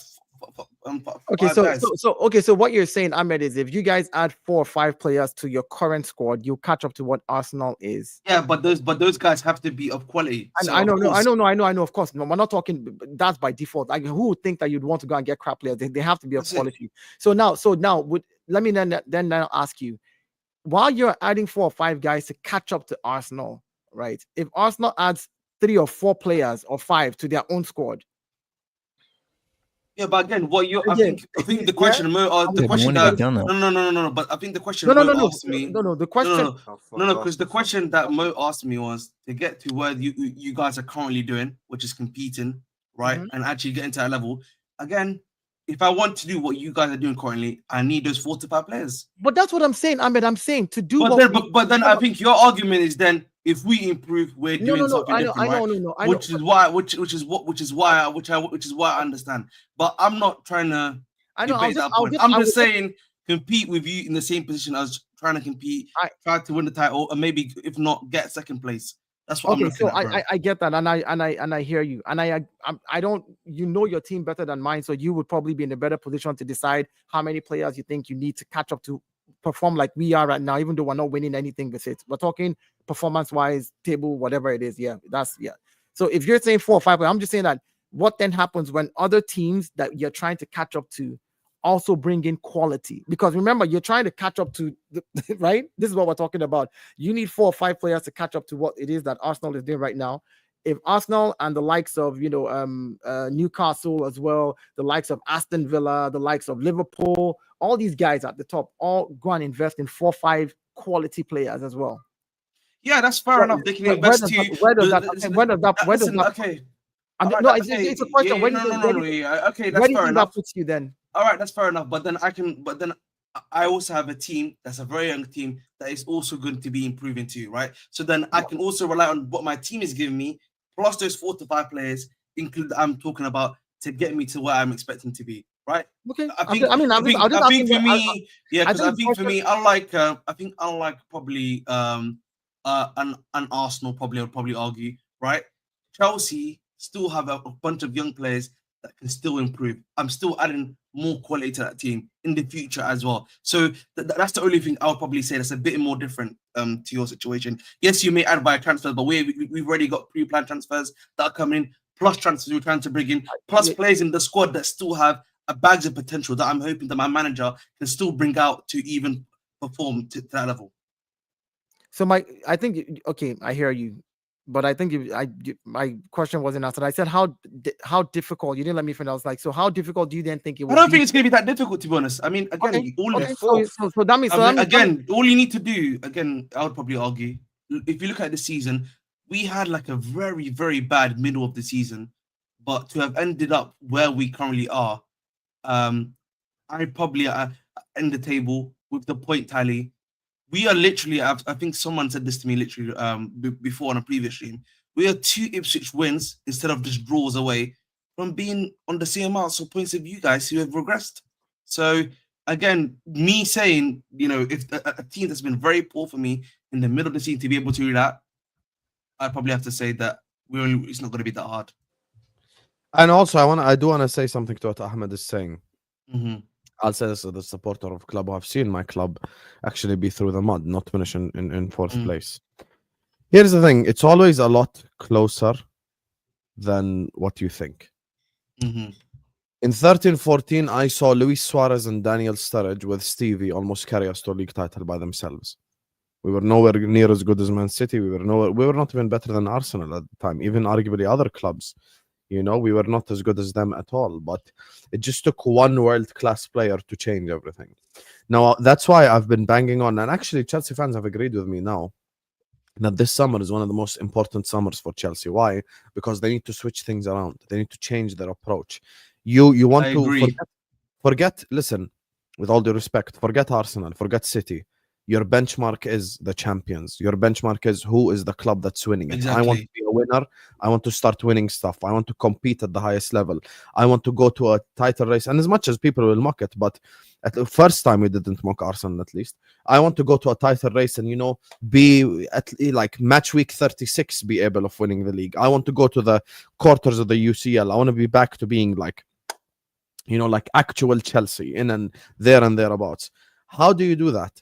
You need to sign players that are difference makers. Now, I understand Chelsea's transfer strategy doesn't include... I'm not trying to tell you to do the Antonio Conte thing, which is sign 3 31-year-olds. That's not what I'm saying. I'm saying sign at least a 24, 25-year-old striker who's capable of scoring 20, aka Osimhen. Sign a centre-back that's 25, who's at least has a league title. Like, by the way, people might mock this, but Chelsea even signing someone like a Joe Gomez would do wonders for them. Chelsea signing someone even who's 25, 26, 27 in that age, because, you know, people say, oh, Liverpool wanted Colwell, haha, look at him, he's shit. Yeah, but with all due respect, I've seen Kwanzaa, Gomez, Lovren, Klavan, all these players look good next to Virgil van Dijk. I've seen so many. Why? Because he's Virgil van Dijk, because he has that leadership, he has that about him, you know. Inter are a broke club. Find a way to add Virgil money. So go and tell them, yo, 100 million, give me Bastoni. Now, of course, Bastoni doesn't want to leave, but money talks, bullshit walks at the end of the day. So there are so many different solutions. Go to AC Milan, go get Mike Maignan. You know, go get like an elite goalkeeper. Go, just keep upgrading. You know, buy a goal-scoring winger. You don't even need someone who scores like 20 goals. Just buy someone who gets like fucking hell. Again, this is why technically, but none of them. I asked the question, funnily enough, and I'm sure Ahmed even will agree. I asked the question to the Chelsea fans on my transfer show like 2 days ago. I told them, listen, you can buy a winger with technique, looks amazing, scores 5 goals, or a winger with no technique at all, but he bangs 15. All the chat was like, get me the 15 goals like a season. I agree with you on that, man. I just think right now we need a level. And by the way, sorry, last point. Sorry, I'll let you go, bro. I'll let you go. Yeah, go ahead. Ahmed is spot on, by the way. People talk about the Arsenal-Chelsea comparison. All it takes was them beating Ipswich home and away, and they would have been above Arsenal. This is factual. Yeah, but you can say the same for So they're a lot closer than you think. For every team, though. You can say the same thing for every team. All it took was this team to lose. No one disagrees with that. But listen, you just give an example. You can. I know. I'm saying we can say the same for Tottenham. All it took was for Tottenham to win a couple of games and pick up their spark, and then momentum carries them through. You know, you can say the same for Arsenal. All it took was to not be playing stupid and get red cards in a couple of games, and you win those games instead of drawing them. Like, we can say all of those things. Those for me are not even like. I can look at Chelsea and say you have a good squad, you have good young players. I said this about Maresca at the beginning. I said my only fear is his inexperience, like Mikel Arteta's inexperience. I said that, remember at the beginning of the season, I said, I think you guys have a good squad, and when you click, it's going to be a dangerous squad. The difference is if other teams have to regress for you to catch up the way you've caught up now, and you're using that as a yardstick, because you agree, you said Arsenal regressed. You caught up to a team that regressed. So really and truly, how good is your squad if you're just catching up to the team that regressed? Because if the team had stayed up there, the gap would have been wider. Okay. Oh no. Okay, that's fair. But then, let's use that argument, right? You said that team that I've caught up to the team that's regressed. So then, if I add more quality, and then let's say you add more quality, then therefore the team that's doing well I'll be at the same level as the other teams doing well too. So progression. Hold on, but progression is not linear. The same way Arsenal did very well last season. The same way Arsenal lost the league by 2 points last season, right? And they were like, this season they have to go on and win it. They have to go on and challenge. They have to go on and win it. But then this season they regress. That's to tell you that progression is not a linear thing. Just because you add 3, 4, 5 players does not necessarily mean that you are then going to perform next season. My point is, yes, you know the pieces that you need, and we can say Chelsea needs these pieces on paper for it to look good. So help us God that everybody is fit. There's no injuries, because you can bring your players, and there's many factors that could change that. So to say, oh yeah, but I feel like, you know, this argument of like that you're presenting right now. Okay, that's a good hypothetical. It may or may not happen from a Chelsea perspective, but from an Arsenal perspective, there is also the same possibility that you still continue the same level of the same level of that's why I kept my question. The same level of regression. Ahmed, that's why I kept my question. That's why I kept my question. That's why I kept my question at how many players do you think Chelsea needs to actually just catch up to be performing the way Arsenal is performing right now? I'm not even talking about what Arsenal is getting, because you never know what. I'm just saying, like, on paper, if you had to do it on paper as a fan, like, oh, I would say 3, 4 players in these positions, all fits throughout the entire season, right tactics, good in-game management, manager doesn't make some stupid, changes or whatever it is. That's what we need to be able to catch up and perform at that level, and then maybe even supersede it, so because for anybody, progression is not linear. It doesn't mean that because you bring 10 again, but again, this argument about progression is linear. Yes, there may be some players in the squad that not for you, no, but I understand. But I'm just talking about Chelsea, yeah. But there may be reality that some players who are in my team may not progress, obviously the way they want to. Because Palmer's a great example of that. Didn't really progress to the same level that he did the season before, right? He kind of regressed slightly towards the end. But there have been other players in my team who have progressed quite well, whether that be Enzo Fernandez compared to last season. So again, it's always going to be a balancing act about guys. There's going to be some guys that are going to move forward, and then there's going to be some guys that don't move forward. All it's about is that, I think for me, it's overall about the actual team moving forward that you need to be looking at more so than anything else. At the end of the day, that, but you also have, like, Chelsea has the youngest team in the league, right? And so as they get older, as they age, they're going to progress. I mean, they're on average, they're 2 years, right? So it's always going to be. That's what I'm saying. Can I tell you guys something before we go? Chelsea has 1 more games this season, right? If I'm not mistaken, I'm not sure how many goals Chelsea scored this season, or have they scored more than Arsenal? They have scored 5 goals less than Arsenal. They conceded 9 goals less than Arsenal, more than Arsenal this season. They have 1 more games. My point about this is that for the people that, and by the way, that is with Chelsea having a bad season. Same amount of games, 2020. We both won 20 games. Yeah, okay, so you won the same game, more wins. The difference between the 2 teams at the current moment is that Arsenal have 2 centre-backs that have been playing for 3 years. They have the same manager. They've added more depth defensively. Their defense is much stronger than Chelsea. Also, their goalkeeper is arguably one of the best in the league. He won the Golden Glove. He's had amazing saves. Their midfield of Chelsea look better on the eye, look better effectively. Even with Cole Palmer having a bad season, he still had 20 GA. The attack, Chelsea have no striker. And they have, in my opinion, Chelsea's attack have no difference maker like Saka. Even though Saka was missing, but still Saka in the beginning of the season was so effective.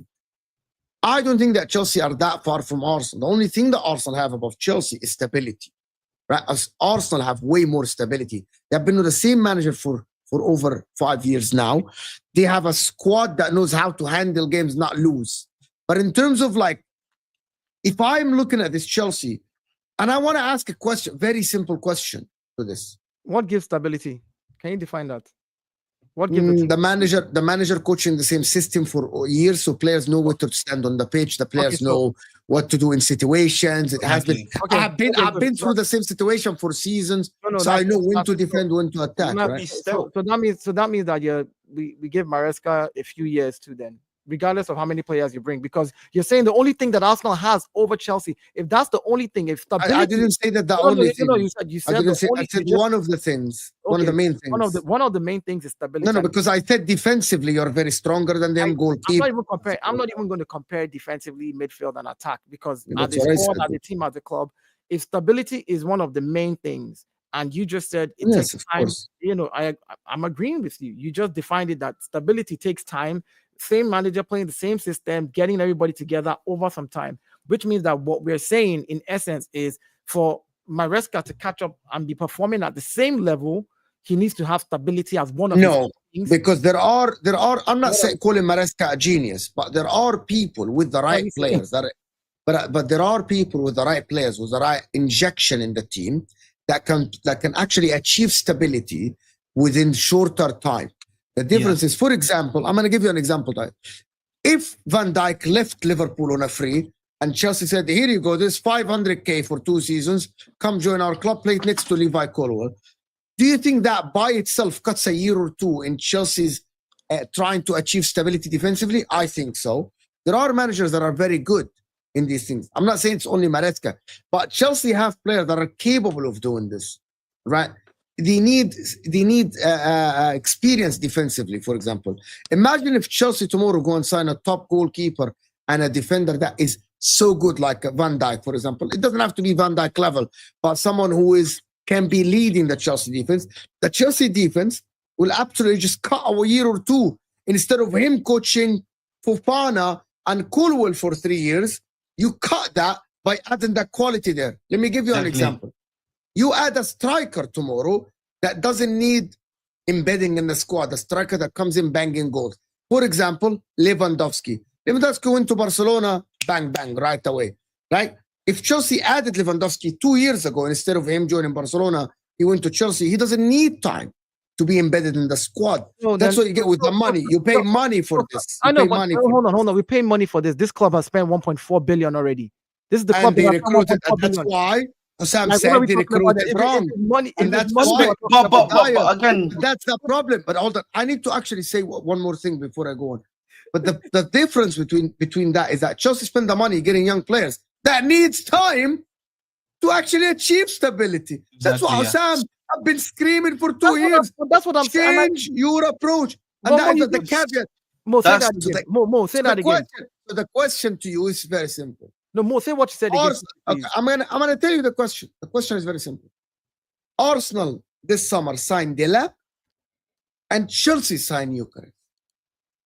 Which club do you think is going to be better at him? Chelsea.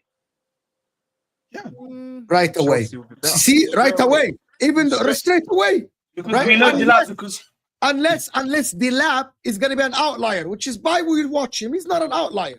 You know what I mean? He's not an outlier. Let me give it a minute. So Chelsea signed Eucharist, but because we're assuming that the good players will only go to Arsenal, right?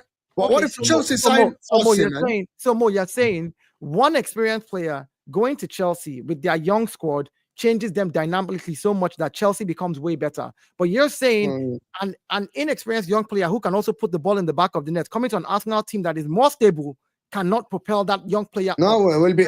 I said it's no. Same. When did same as Marino? When did I say that? When did I say? I said in comparison.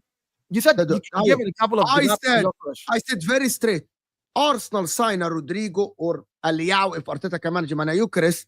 You are title contenders, not even like last season. You now are serious threat to everyone in the league and even in the Champions League.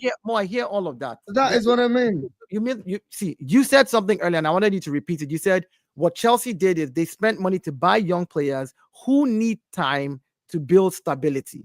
And just because that is the reality of what Chelsea is why I said that means that if we know that their style is buying young players. That's what they've been trying to go for. Yes, but they changed that a little bit. And I'm going to give you one example. Bang, last summer, I'm doing a show, Neto, out of nowhere, someone that everyone wanted, they dropped the 60 million, they signed him. Neto's not young. I think Tosin even another one. Chelsea, even I don't what is stopping Chelsea from doing the same and saying, yes, we're going to invest.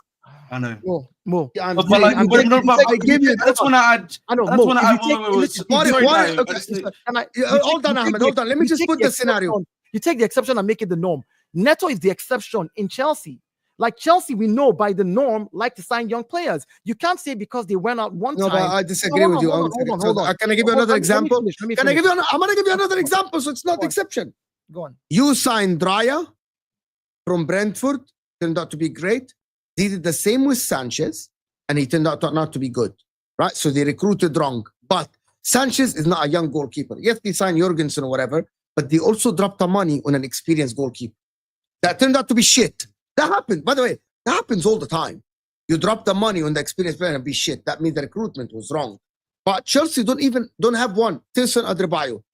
3 years at the Premier League. You are free. Come join our club. Done. So I'll give you 3 examples now of Chelsea signing experienced players. Not one. How many players did they sign? How many players did they sign with 1.4 billion? That 3 of them, or the 4 examples you've given. How many? Like this is one thing. I think. Listen. Again, I'm not listen. The fact that by the reality they have the youngest squad tells you already that they sign more young players than older players. Because when you look at the average, and now players, hold on. More, I'll let you finish. When you look at the average age of that team, they are the youngest on paper. And there's nothing wrong with that. Right. No matter how many older players they sign, the average age of Chelsea is the youngest squad. Yes or no? So we all agree that the norm at Chelsea is signing young players. Ahmed, I want to give a very good hypothetical. We all agree that Arsenal would be okay. There is a race now for Eucharist between Arsenal and Chelsea, right? There is a possibility, even it's 10%, that Eucharist, Chelsea offer more money and they offer the guy money and he goes to Chelsea, right? So instead of that, Arsenal will have to look for a striker somewhere else. Arsenal, you get Ekitike. Very plausible, for example, right? Chelsea go and get Rudiger, who is, by the way, rumored to leave Real Madrid, by the way, because he has 1 year left and he doesn't want to sign a new contract and they want him out. And Chelsea are targeting the Dortmund goalkeeper, Kobo.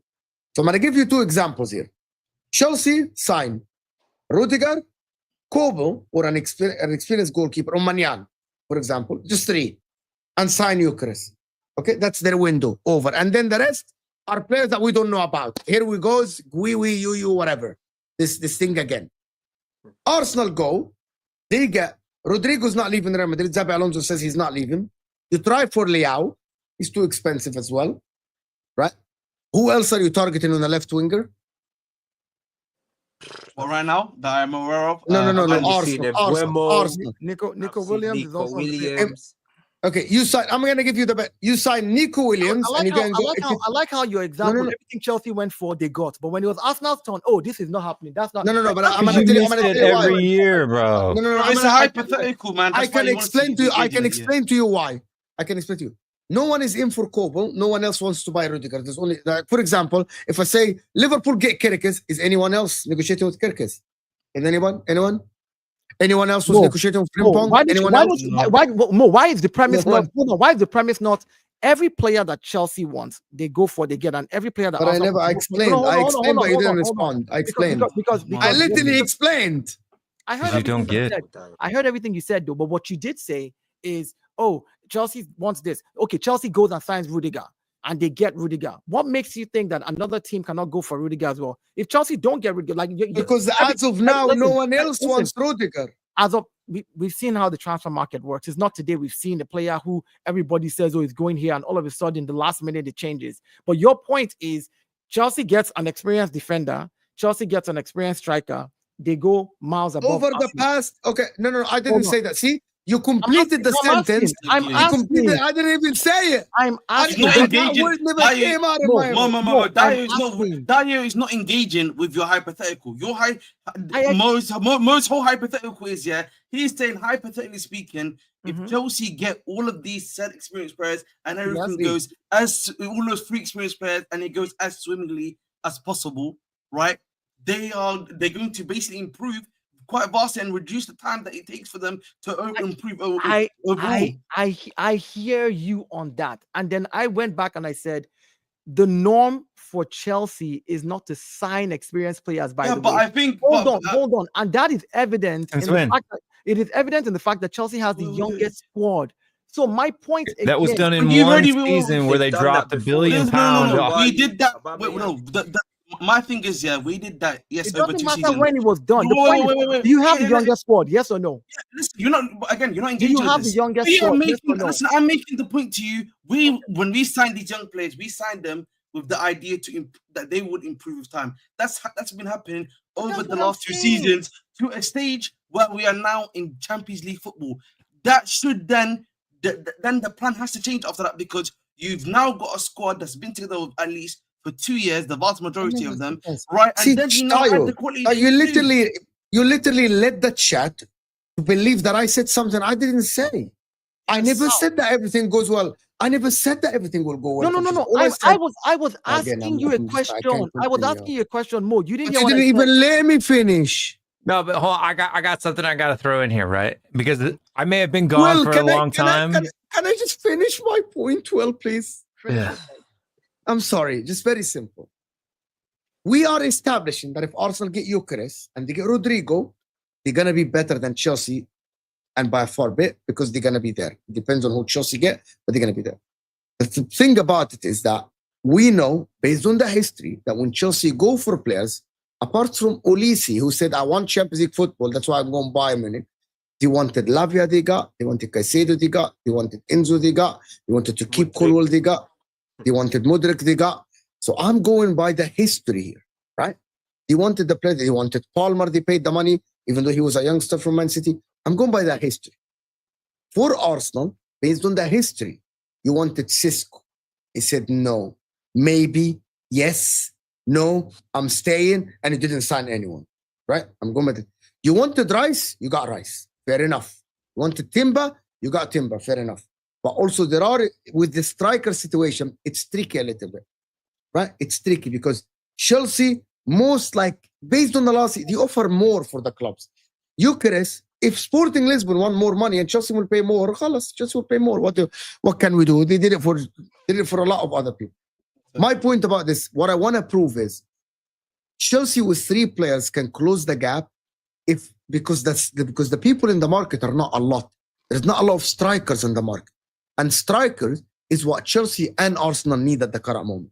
Isak is off the market. You're not getting Lewandowski. You're not getting Harry Kane. So you guys are all competing. Everyone is competing. Even by the way, Sam with Liverpool, they're all competing for Ekitike, Eucharist, Delap.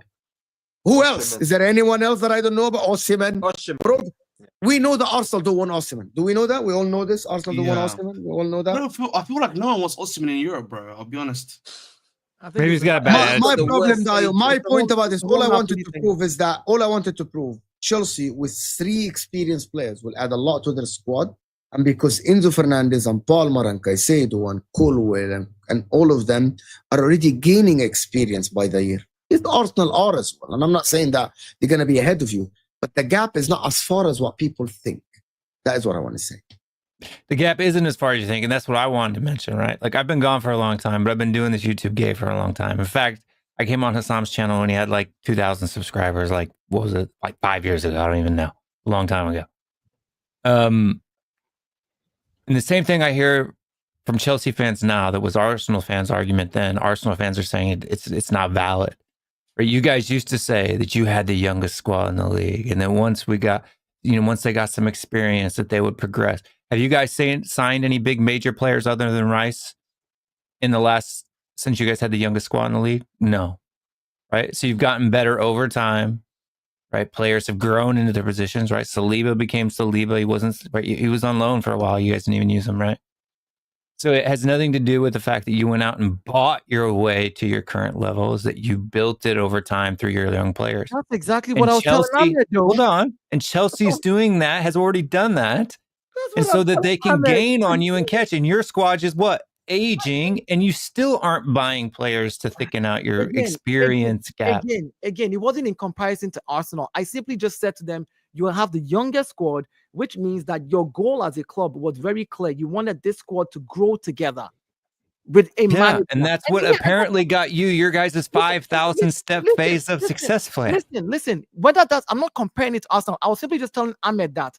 And then they reiterate and say, oh, well, if we get experienced players, then I was like, but your club on paper has the youngest squad, which means majority of your players are young, which means you like to buy young. No, it means they've already bought young. Which means that doesn't mean they're going to buy young in the future. If you got all the youth that you need, why would you buy youth? All I'm saying is, on paper today, you can explain the logic to me on that first. Okay, listen, if your whole squad's youth and you don't need any more youth, why would you buy youth? We're going by your squad age is going to increase too. After that point, by the way, your squad is increasing by 1 year old. Going by precedence for Arsenal. More is going by precedence. No, Ahmed, more is going by precedence for Arsenal. I'm going by precedence for Chelsea. If you've been buying young in the last couple of years, because that's what you've wanted to do, if we go by that precedence, it means why would we go by that precedent? What logical reason do we have to go by that precedent? Because we went by that precedent for Arsenal. We didn't go by that precedent for Arsenal. I mean, Mo said because, like, again, let me give you this, his words exactly. When Chelsea want a player, Chelsea go and get the player. That's the precedence. He's going to go by that. When Arsenal wants a player, sometimes they don't get it. They fall for excuses. He's going to go by that precedence. So I said, okay, if we're going to give precedences for the club, right? Let me give a precedence of who buys. That's not an analogous precedent. We started now again. Yeah. No, it's not. No, because your precedent under your manager over the last 5 years is you guys don't hardly buy anyone in January. You don't go out and get big targets. That's the precedent that Arteta has set over the 5 years that he's been manager of the club. Mo, let's carry on. Completely different. Completely different than a club doing a rebuild and buying young players. The average age of squad Tottenham is we have the third youngest team in the league. And that is skewed by the fact that Fraser Foster is 40 years old. Is Chelsea going to, like, all I've simply said is Chelsea need time as a team because they're young to build themselves with Maresca to become that force that they need to reckon with. And that's all I said. And that is, unless maybe that in itself is a dumb thing to say. Because I don't understand why anybody's arguing about that fact. I don't think anybody argued that fact. I need to do the super chats so we can get out of here. Well, it depends. If you win a trophy in your second season despite being bad in the league position is success, but for fifth year, Arteta would not be enough. 100%. For fifth year, being 17th in the league, Max already answered this. Being 17th in the league and winning a Europa League or an FA Cup is not good enough. Unless you win the Champions League, it's unacceptable, Gregory. It's definitely unacceptable. Very unacceptable. I'm telling you. And we just saying, Dayo, no one is buying your wild version of realistic. Your excuses of injuries, ref, whatever, can rest in Disneyland. We came second again, end of. But Dayo never gave it. I never give any excuses. This guy, man. I don't like. This is why it's so, like, for me, it doesn't even bother me. But you know, keep paying £5. We enjoy it. Thank you very much for the super chat. It don't make no sense. But Dayo never said that. I simply said I'm not even giving excuses for my team. From the beginning of the season, I said, what did I say? When the window closed, I said, who Mikel has bought is who Mikel has bought. Oh, I'm going to go start my I said he's going to lay on his bed the way he decided to. I mean, he's going to lie on his bed the way he decided to lay it. And whatever he does is on him this season. Like, I will back him up and support him because that's my club. But I'm not going to sit here and make excuses, which is why I gave him a round of applause when he found Mikel Merino and found a way to put him up front.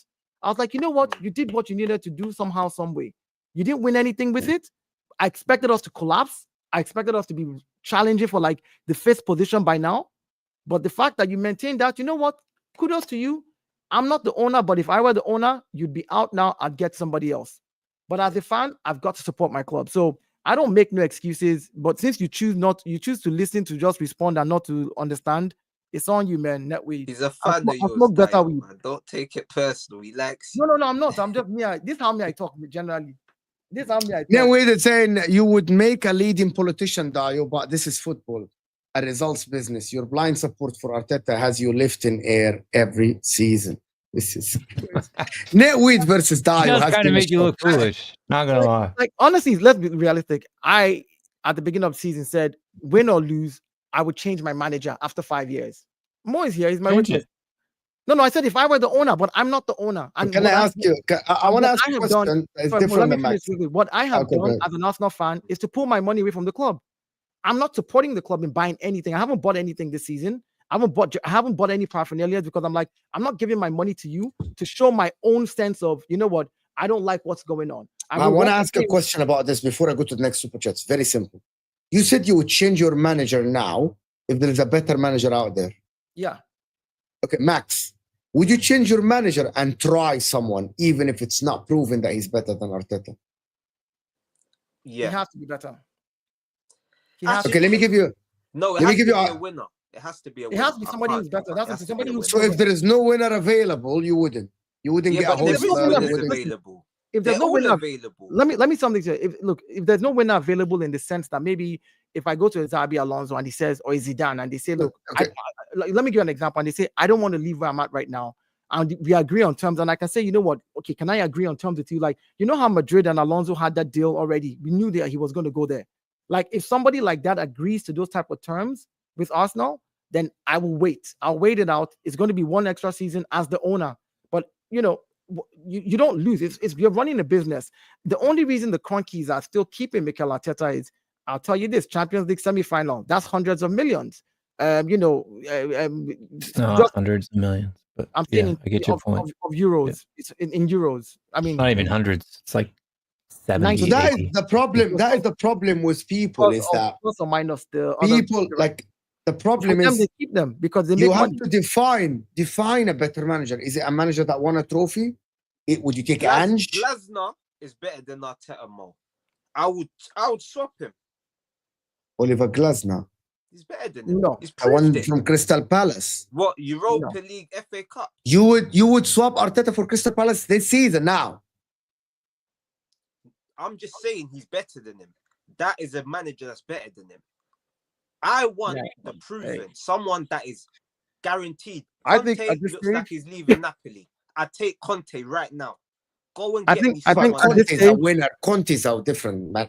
At this stage, that's what you listen. This is what I think. I think that Mikel Arteta, if I'm going to move on from Mikel Arteta, he has to be a proven winner. I'm not going to try an Oliver Glasner. I'm not going to go and try Nuno Espirito Santo. I'm not going to try any of that nonsense. I'm not going to do that rubbish. If as a club that has made it to the semi-final of the Champions League in their second year back, where you made it to the quarterfinal and then the semi-final, and you've gone 3 years back to back challenging. If I'm the owner, this is where I go into a club like Inter and I tell Inzaghi, hey, listen, bro, here's the money. I buy out your contract. I want you to win. That's what I would do. So it has to be somebody who is proven. Actually, I'm not going to take that risk. I'm lying. I'm actually lying. He has to go. Like, it don't like first choice, you go for a winner.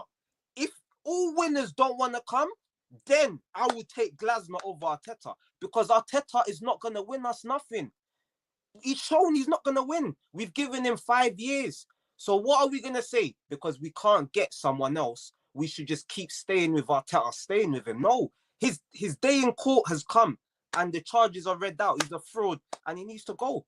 I'm just thinking about what you guys are saying. The reality of life is he's not going to go. I don't think that is actually a reality. I don't think like, for example, if you know Hoysler, for example, of Brighton, you wouldn't get that. You wouldn't get Marco Silva. Would you think that you have a better chance of winning with Marco Silva than Arteta? No, Max? No, okay. But Glasner has won the Europa League. Please, he's won the Europa League and he's won the FA Cup. What Arteta done in 5 years, Glasner's done it in 3 years at Palace, who are a worse side.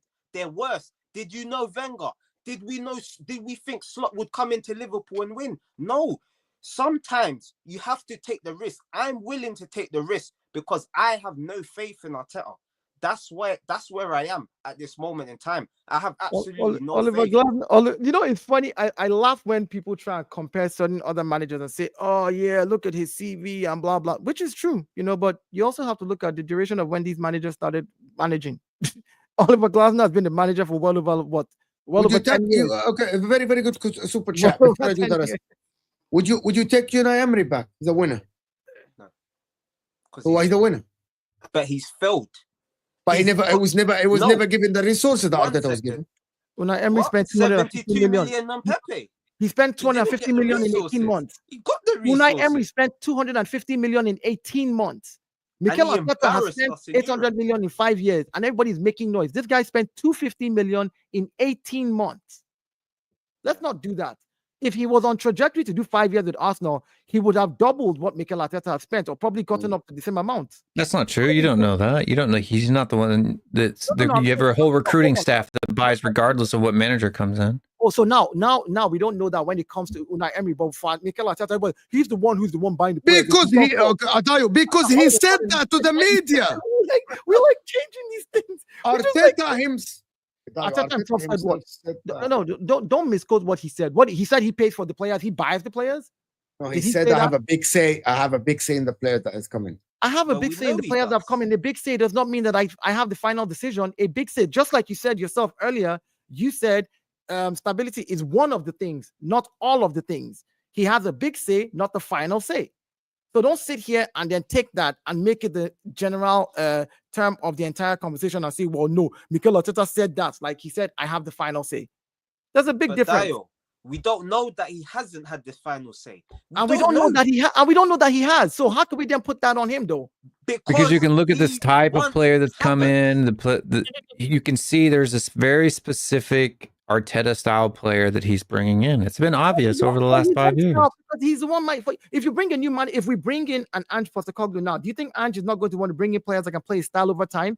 Arsenal will spend money to change players. You bring in a new manager, they bring in players that suit their style. What are we doing here? You expect him to just take like whatever is on ground? That's our point. Is that he has a big say and he's bringing in the players he wants to bring in. Okay, we can actually. Emery wasn't there for a long time. He didn't have the opportunity to bring in his style of player. Opened up a can of worms. Yeah, but I know it wasn't supposed to be like this. To be honest. I'm not defending Mikel Arteta. Let's not do this whole. Chelsea Chelsea signed Koulibaly, Sterling, Aubameyang. They signed a lot of experience. I did say that at the start, but not under this. Not with the ownership. But not with this way of going. Win Stanley. Big up Husam. He's chilling with the Premier League title in the back. Husam is chilling. Sam won the league. Yeah, he won it. He won it months ago. Do you guys remember Will making this argument with Spurs and Arsenal literally last season? Which argument? All I'll say is that these comparisons are fine. Come Jan next year, nobody move the goalpost because they will be. What argument did I make? I didn't make any argument about young players or buying this or buying that. No. It was the argument. It was the argument about your. I think your starting 11 is better than Arsenal starting 11. Yeah, I still think it is.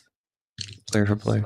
Well, thinking and knowing are two different things. I wouldn't argue about. Yeah, when literally Romero played 18 games and Van der Ven played 13 games the whole season. Yeah, but when he played, what did he do? Like, it was shocking in the league. Like, come on, man. Like, who was shocking in the league? I keep hearing this. Mickey Van der Ven literally won us the Europa League final. That's what Mickey Van der Ven did. But I'm talking Premier League. You're saying us. So why don't you beat us when you play this against whole ping pong? They have to play. They have to play. They have to play. They have to be on the pitch to do a good job. They've been on the pitch for 13 games. How many 3 games? Wins for Arsenal, 1 draw. So we're better than Tottenham by far. I wouldn't even take anyone in our starting lineup. Maybe one actually. Maybe one. I'm sorry. Jay saying Newcastle finished 7th with all the injuries, not 10th or 12th. That is the difference. Eddie Howe was able to get Newcastle to win a cup and finish in the top 5 as well with all the injuries they had this season, right? Not 17th. So that is the difference. That's why I say Eddie Howe is better than Ange. That's just my opinion. So you're right, Jack. To be honest, you finished still. On a positive note, United fans, average Amram at the wheel. How does losing to Spurs in a final feel? Sit down, Brighton, Bruno. Bro, Man United, I'm just going to tell everyone, Man United might be finished. By the way, I'm not sure if they're even going to sign. They've been finished for a while. This is like, they finished 16th, which is bad, but they've been finishing, 10th, 11th for a while now. They signed Cunha already, if I'm not mistaken. No, not yet. It's not. I heard it's not a whole new goal yet. Yeah. Are you sure? Because I saw something this evening. I just saw it 2 hours. The window's not even open yet, is it? Yeah. No. I'm just, like, when I mean signed, like they've agreed terms, things have been agreed, and there's but that's signed. They want the money in full, Dayo. Oh, they want the money in full. Okay. Yes. I haven't seen that. What I saw last over 6 years. I think Fabrizio said, "Here we go." Yeah. We got that already. Here we go, but because I saw "Here we go" from Fabrizio Romano already. Well, it was. I know that that's who said it. I don't know how reliable he is, but literally 2 hours ago, yeah, I tweeted. Wolves reject the first offer for Man United for Cunha. They want it in full. Verbal agreement. That's what they said. Verbal agreement. Arteta won the FA Cup in 6 months, not 5 years. We won it in 6 months, in the first 6 months. So Arteta won a trophy. Oliver Glasner won it in 2 years. Here we go. Yeah, Arteta did it in 6 months, and he beat Chelsea and City to win it. So and there was no fans in the stadium, but yeah, it don't matter. Even worse, I'm not It doesn't opening this can of matter. worms.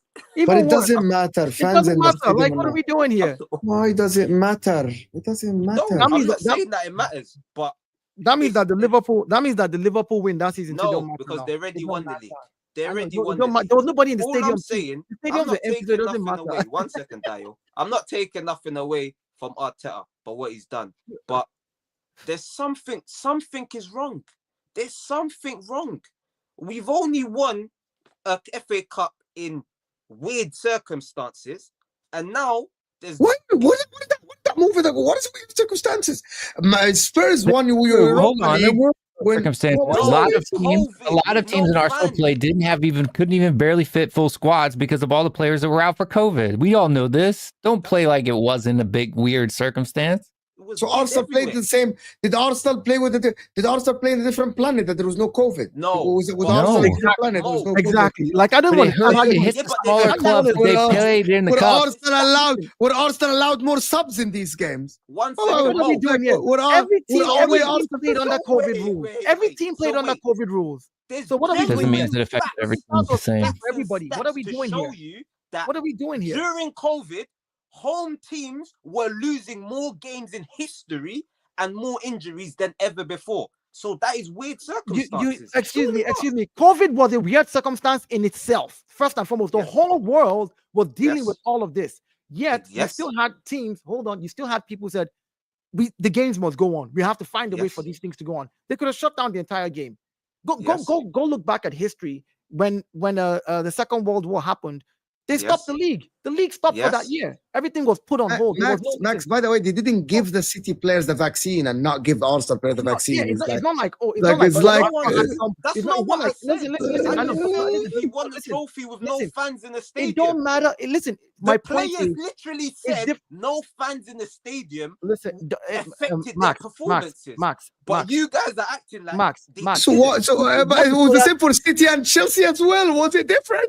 Max, what the players said again, understand the undertones of what they said. They said it felt weird to win something and not have fans to celebrate with. That's what they were referring to. They were not referring. Hold on. Yeah, and they said that as well. They said and of course it would be weird because normally you play people in the stadium. But the point is, every team, all 20 teams that season played without players, fans in the stadium. All 20 teams had to go through the same protocol. All 20 teams had to deal with only 2 games. Listen. I'm saying everybody had to deal with, regardless of what it is, everybody that period that played had to deal with the same COVID circumstance. Empty stadiums, yes or no? So what are we doing here? Why is it an issue? All I said is he won this trophy in unforeseen circumstances that we've never seen before. When these circumstances are not there, where's this trophy? Where is it? Really? It's 5 years. Are you tying a world pandemic event that happened randomly at a time, or whether it was, I don't know, that happened to the fact that that's the only conditions under which Mikel Arteta can win a trophy? Or what are you saying? Like, I'm confused. No, I'm just saying he won a trophy. Well done. Yes. Mm-hmm. Whether the circumstances are good or not, whatever. Okay. But then we leave it at that. Now the circumstances. Arteta has everything. He had no money back then. He had Emirates so-called players back then. Now he's got his players. He's got his squad. Everything he wants. Everything Arteta wants, he gets. The only thing he hasn't got is Benjamin Šeško. That's the only thing. And let him get Šeško. I promise you, we ain't gonna win with Šeško. Anyway, guys, yeah. Great show, guys. We're closing in 2 hours. That's a long time. But big up Will for coming back. Big up Dayo. I know you haven't been on my channel for a bit. Yeah, man. Well, okay, I want to get you in soon. I know how busy you are. And big up Max for being here. Max's channel is in the description as well, guys. So go follow Max. Mo, can I say something real quick to Will? Can I say something real Yes, quickly to all Will? the time, Habib. Will, I don't appreciate you winning a trophy. You can't even send me out. You say, hey, bro, man, this is come to my state. Let's celebrate. Let's hang out. You just want to celebrate on your own, and just, you know what? You want to come wear a Tottenham shirt and celebrate with me? I'm not going to wear a Tottenham shirt. I'll wear an Arsenal shirt and come say congratulations. Dayo, there might be 3 London parades, and we might not have one. Chelsea are not going to do a parade for the Conference League. No, let them do it now. Yeah, they will. I will see you guys on Husam's channel. This will take you to Husam versus Kopish. Appreciate everyone supporting the channel. Hit that like button on your way out. We're not even in 200 likes, you frauds. We're 20 likes away from 200. So hit that like button. We're out of here. Smash the like.